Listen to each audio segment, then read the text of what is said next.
Hello everyone, my name's Adam or EposVox, and welcome to what I'm currently calling Hotfix, or the Hotfix, and this is going to be a podcast-style news show thing that Audioblog that I run from time to time. I'm not setting a schedule for this is just something I've wanted to do for quite a while, and I'm finally sitting down and doing it, and we'll see how it goes. And in this show, I will be addressing various news articles that I feel relate to the channel, giving my opinions on them briefly, and that's about it. Just a newsy kind of show. If you've been around for a long time on the channel, you'll know that I ran a news show at some point, like in 2013, maybe a little in 2014, and then in 2012, called Epos Nerd News, and it was a really silly show name and a really silly show, but it was kind of representative of some stuff I wanted to chase down. So we're going to go ahead and jump into the news articles here. First and foremost, we have that Google has paid or is paying Apple $1 billion to keep Google as the search bar on the iPhone. And I do have a basic screen recorder going here just to show the articles that I am looking at. I didn't want to go just pure audio only. If I do enough of these episodes, I will start popping them up onto iTunes as well. But for now, they're just up here on YouTube. But essentially, there was a court issue between Google and Apple involving, their revenue share from the iPhone and things like that. But then the details came out, and it turned out that something that they wanted to keep super secret, but and Apple and Google have always kept it pretty secret, but Google has literally paid $1 billion, or is paying $1 billion to Apple to keep Google as the default search engine on the iPhone. This is a big deal. There is a lot of iPhones out there. There are a lot of people using iPhones, and so it's kind of a big deal to make sure that you maintain yourself as the default search option. And frankly, this is both pro-Google and probably pro-consumer in a sense, given that Google is essentially I guess technically this is opinion-based, but in my experience over years of using various search engines, back even back in the Ask Jeeves day, Google's essentially the best search engine you can use. And so if it's anything like the Maps situation, reverting to Apple's, if Apple developed their own search to use in the search bar instead of Google, it probably would not be a very good product. If anyone remembers Apple's Maps attempt, it was awful, it was horrible, and eventually Google Maps won, and it was a much better option. And that was one of the things that held the iPhone back for a very long time, was that Apple Maps was just terrible. And I would have to imagine that Apple Search would be terrible as well. As much as they like to keep a closed-in exclusive ecosystem, it is kind of important I just dropped my water bottle on my keyboard. It is kind of important for Google to remain in there. And that, of course, keeps a lot of eyes on Google for Google and brings in their own set of money and data that they need as well. Next up, we have a product announcement. Canon has announced the EOS 1DX Mark II DSLR, which is their first 4K format DSLR, and that's actually at a quote-unquote affordable or reasonable price. It won't cost you an arm and a leg, unless your budget is closer to mine, in which case a $6,000 camera is still way out of your budget. But in terms of pro gear, it's not a big deal, and in terms of Canon actually having a 4K offering, it's not necessarily quite as big of a deal as either. Wow, I can't speak. So it has a 20.2 megapixel full-frame CMOS sensor. 20.2 seems low. Megapixels aren't super important, don't get me wrong. I'm not jumping that bandwagon. But it is always funny to see, the T6i, for instance. The 600, or I guess that'd be the 7 or 800D at this point. The T6i, which is their super basic entry-level DSLR, has a 24 megapixel sensor. But whatever. Dual-digit 6+ image processors, blah, blah, blah. 3.2-inch touchscreen LCD, still same thing on the back. Let's see if we have a back view. Now, it doesn't flip out, which for me is a big deal. For pro-level gear, probably not as big of a deal, of course. DCI 4K video at 60 FPS. Now, that's something over some of the cheaper options, like the Panasonic GH4, the Sony a7S II. Pretty sure they're all 30 FPS 4K, or Ultra HD, and then 4K at 24 FPS. So it's kind of cool to see that it will actually record 4K at 60. I'm trying to find the right specs for it. 14 frames per second continuous shooting, which is actually really cool. But going back to the video real quick, and they do 8.8 megapixel still grabs from the video, which is still very high quality for that.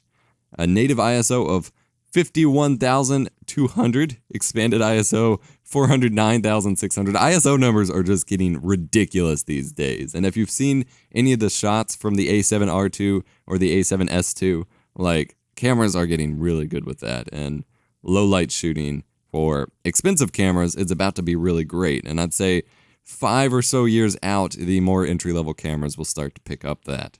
Again, 14 FPS shooting, 16 in live view, dual pixel CMOS autofocus, and movie servo autofocus. So it does have that autofocus capability with the right lenses in movie mode.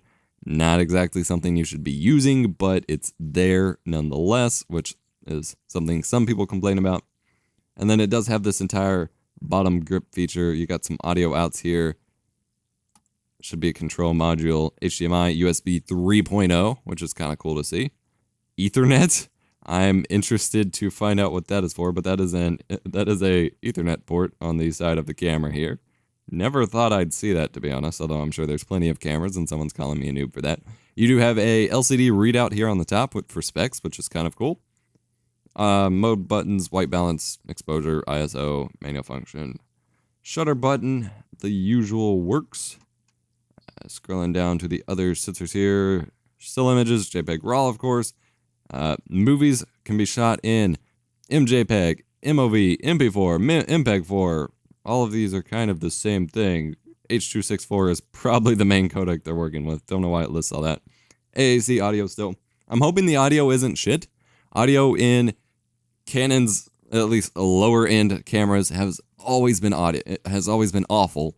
It's just always been awful. So I hope they pick that up a bit. It actually takes compact flash cards instead of SD cards, so that's interesting. Probably needed for, 4K 60, but that is important to know, as a lot of Canon cards have still been SD lately, at least, again, on the lower end. Usual modes, auto white balance modes, not something people are going to use a whole lot. You've got a flash on it, of course. All right, here we go. Video recording, NTSC, PAL, of course. All right, so it does do the full 4K. So 4096 by 2160p, not 3840, at 59.94 FPS at 800 megabits per second. 800 megabits. Holy crap. Or 50 FPS for PAL mode. That's always, I hate regional stuff. And then 29.97, of course, at 500 megabits per second, or same thing for 24 FPS. That is freaking bonkers. Now, all right, so I see. Okay, so it does have two different formats. It's got this as MOV format, and then it's got a normal high definition format in MP4 format. So that's for a lower bitrate. MP4 format does do 1080p 60, but maxes out at 60 megabits per second, which is still decent, much better than my current camera. Or you can do 1920 by 1080 at 120 frames per second at 360 megabits per second. That would be some baller footage. That would be some really baller footage. Or 100 FPS or 60 FPS at 180 megabits per second. Or 60, okay, you just have a lot of options here. What I don't see, and I don't know if this is a discrepancy in the specs since it doesn't entirely make sense, or if it really is like that, you have your video size is still 4K. It is 4096 by 2160. It's not 3840 Ultra HD. There's no listing for that. So if you don't have the option for that, that doesn't even entirely make sense, because if it can record 4096 by 2160, then it can handle recording 3840, because that's actually less pixels. So I don't understand why it wouldn't have that. I guess in theory you could just crop off the extra pixels and still get a 16:9 aspect ratio without losing resolution, or you could actually post videos in, true 4K. Hardware Canucks has actually done that for a couple videos. Dimitri picked up a camera. I think it's the Panasonic G7. Hardware Canucks. He's picked up, I think it was the Panasonic G7, and a couple of his videos he went ahead and posted. I never actually saw that. in legit 4K. I think he definitely did this one, but he posted a review like that too. Yeah. So you see there is some slight letterboxing because it is the 4096 by 2160 instead of 3840. So it's not full 16 by 9. What I found really weird and really annoying is that, okay, well, this is 720p. Or 1080p. Let me bump it up here real quick. YouTube doesn't actually support it.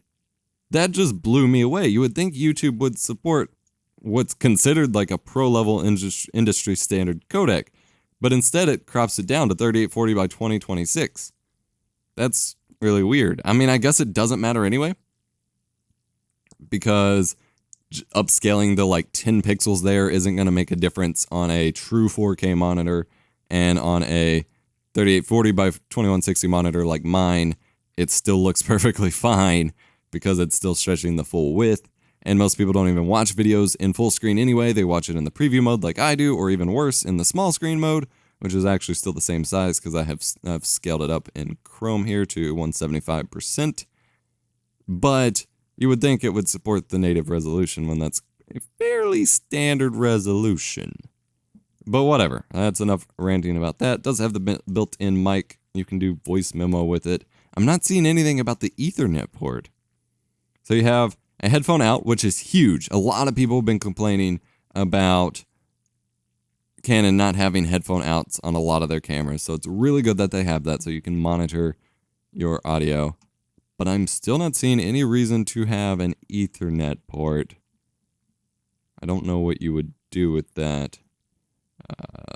And of course, all of this focuses on the basic stuff. All right, other camera features. Built-in GPS, of course, digital lens optimizer. You can shoot in MRAW or SRAW. Yes, let's shoot in RAW to save memory card capacity. No. Picture styles and languages. Nothing about this mysterious Ethernet port, so it will be interesting to see what comes of that. All right, moving on. We have another story here.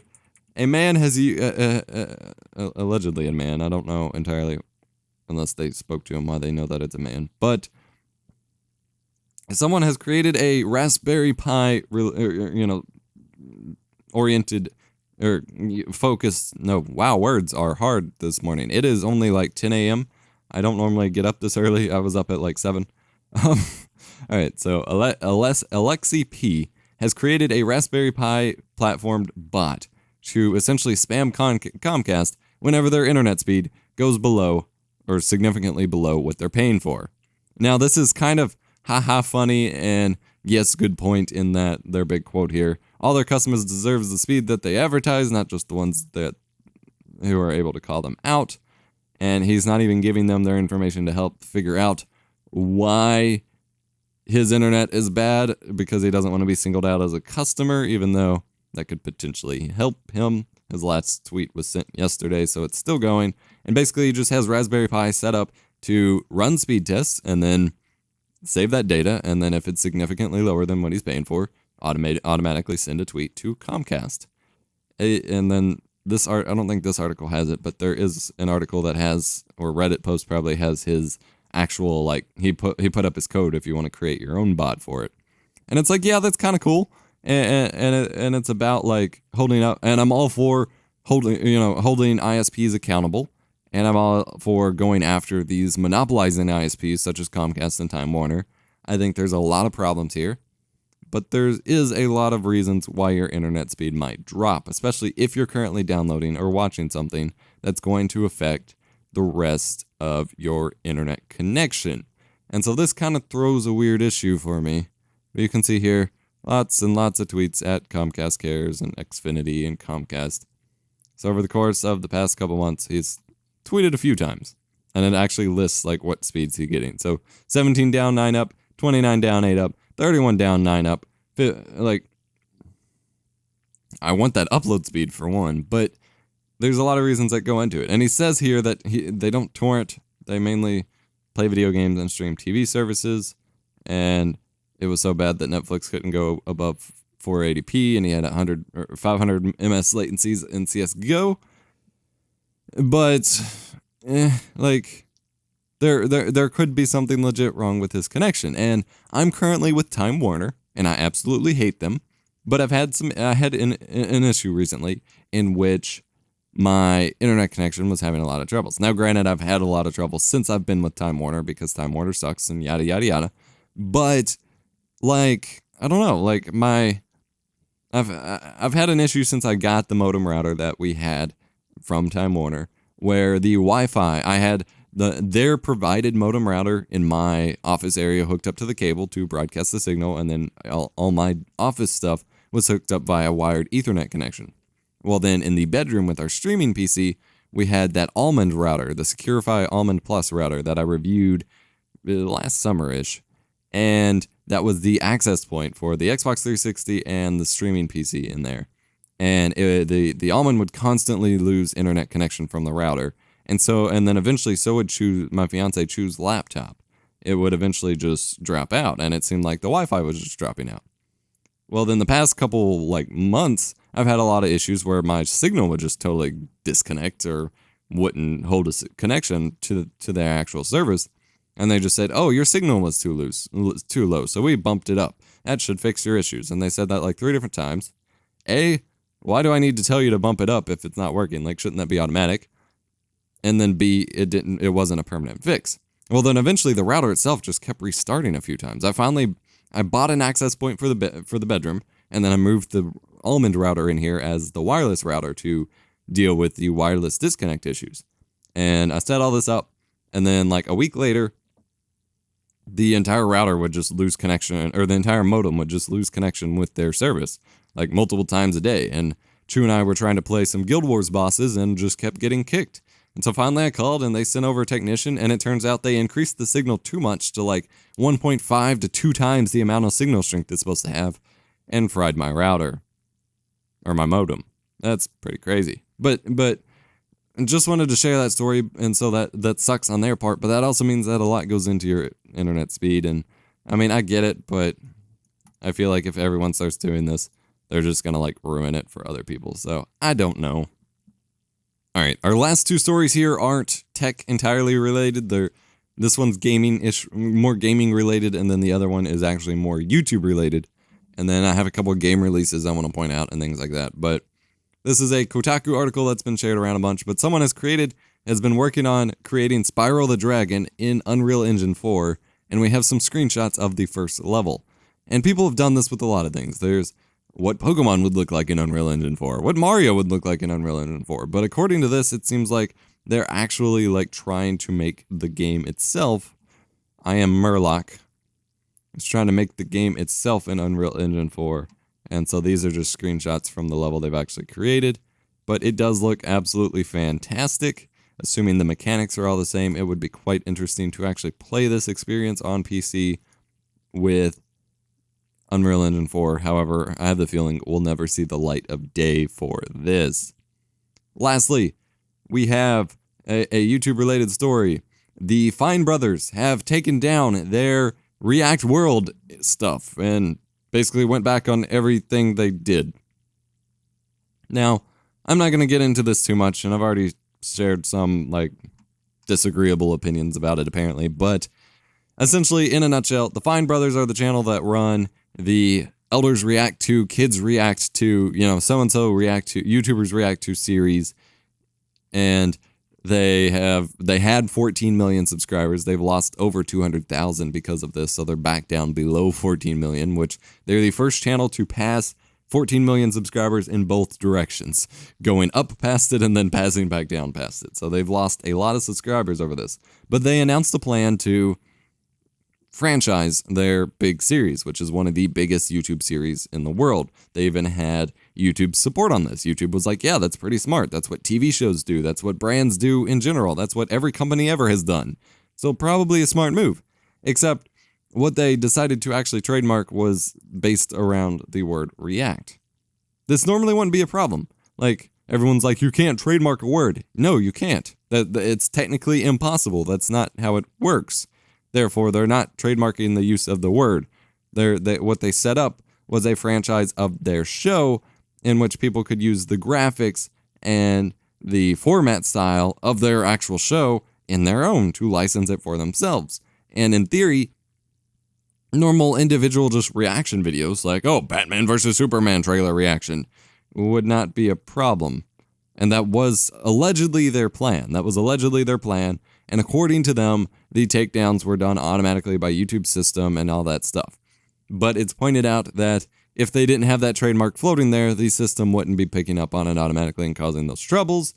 People are saying that, they only just wanted money, and they did, of course, want money for licensing things. And it was essentially the same as Nintendo's licensing plan of, if you play our games, then you need to get a license from us to show it on YouTube instead of just posting it like you normally would for any other game. Except Nintendo actually makes and publishes the games that they create, whereas Fine Brothers doesn't make the videos that people make, and the reaction style video is certainly not an original idea. In fact, I remember watching those videos on freaking VH1 way back in the day. So it's been a huge mess. They've lost over 200,000 subscribers, which is probably a record for how quickly someone has lost that amount of subscribers. That's, of course, more subscribers than I have ever. So I would certainly like some of those people to come over here. But it's just pretty interesting. So they went back on it. They've gotten rid of all their trademark applications. They're not going to do the React World program, and they're doing what they can to release all of the copyright issues. So essentially it's resolved, but people are going to be looking at them with a skeptic eye for a little while. And then, my problem is that this is, like, in general, with pure intentions and with the right execution, this was terrible execution, terrible explanation. It was a bad situation. But with the right intentions and execution, this could actually turn into something like really good for bigger brands on YouTube. And I fear that this kind of situation potentially ruins it for everyone else if anyone else wants to go after that. So just wanted to share that with you. And then we do have a couple game releases coming up over the next couple weeks. And today, for example, I guess you get to see my show notes here because I'm being lazy mode today. Today, Digimon Story Cyber Sleuth comes out on PS4 and PS Vita. And I will post a link to this in the description below. It is it's kind of like that. It's like a mystery hunter, like a mystery solving detective-y kind of game, but you do still have battles and stuff like that. It's got over 200 Digimon. Become a detective, gather clues, solve a digital mystery, turn-based battles, combine attacks for combos, scan, raise, train, and battle Digimon. So it sounds like Digimon World with a, mystery detective-esque element and still Pokemon-like battles. And I am quite interested. I don't have the money right at this moment, but I've always loved the Digimon games, and it's been a while. And I am certainly enjoying the hell out of the Digimon Adventures Try series of their most recent comeback. So really excited for that. And of course, if you get it on Amazon Prime, which I'll have my little promo code for you to sign up for a trial of Amazon Prime, you pay only $47.99 for this game. Yeah, all Amazon Prime members actually pay like 20% less for pre-orders and brand new games. And so if you're going to get new games, I suggest waiting until after the pre-order, after the game actually comes out, look at reviews, and then get it from Amazon. Let's try not to support freaking GameStop so much and their awful support program, or pre-order program. It's already getting good reviews. And let's save you some money without supporting less than ideal game industry practices. And then we also have a couple of indie games that came out yesterday. We have EON4 Shadow of the Mist here, which is getting positive feedback on Steam so far. Let me zoom in on this for you. It is an RPG, kind of a 8-bit style, but got pretty interesting art here. It was just in one of the indie game emails I usually get sent. As always, if you want to see me review or play any of these indie games, be sure to leave comments, and I will play them over on the gaming channel at youtube.com/EposVox Gaming. We had another indie game here. Spellweaver came out yesterday. Mostly positive reviews, which means not all positive. It is an MMO. And so, jumping through the video, that's not very useful. So it is a card-based MMO. So if you're interested in that Hearthstone-y kind of stuff, it is free to play, so you can check that out. I didn't look at the price for the previous game. The PS4 game is, of course, still $60 at launch, or $47.99 through Amazon. Or you can get it EON4 for $8.99 on sale at the moment for launch sale. And they have a strategy guide for $2.99. Okay.